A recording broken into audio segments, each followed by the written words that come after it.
ভদ্রভাবে চলাফেরা করুন, নয়তো প্রকাশ্যে হুমকি ভাইজানের বাবাকে। টার্গেট কে, সালমান নাকি সেলিম? ফের প্রাণনাশের হুমকি পেলেন সালমান খানের বাবা সেলিম খান।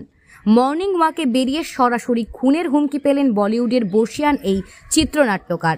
ফের উঠল কুখ্যাত বিশ্বই গ্যাংয়ের প্রসঙ্গ।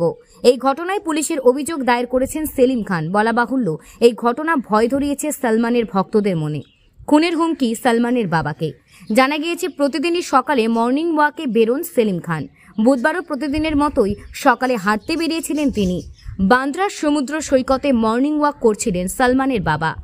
আজ সৈকতে বাইকে চেপে এক যুবক এবং একজন মহিলা এসে হাজির হন সেখানে। মহিলার পরনে ছিল বোরখা, মুখ ঢাকা থাকায় দেখতে পাননি সেলিম খান।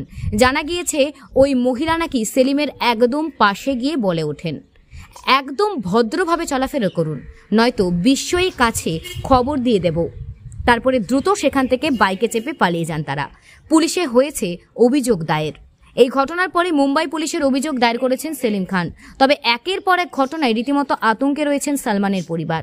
মাস কয়েক আগে সালমানের গ্যালাক্সি অ্যাপার্টমেন্টে আচমকা গুলিবর্ষণ হয়। এই ঘটনায় মুম্বাই জানিয়েছেন লরেন্স বিশ্বই নাকি 6 জনকে টাকা দিয়েছিলেন সালমানকে খুন করার জন্য।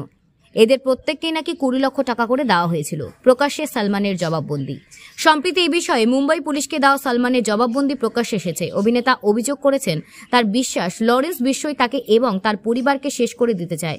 তার বাড়িতে সেই কারণেই গুলিবর্ষণ করা হয়েছিল। সালমানকে মাঝে মাঝেই নিজের অ্যাপার্টমেন্টের বারান্দায় দেখা যায়। অভিনেতা জানিয়েছেন, তিনি যদি সেদিন বারান্দায় থাকতেন তবে তার গায়ে গুলি লাগত। উল্লেখ্য, সালমানের ওপরে বিশ্বই গ্যাংয়ের রাগ দীর্ঘদিনের। কৃষ্ণসার হরিণ হত্যার মামলা থেকে অভিনেতা তাদের নিশানায় রয়েছেন।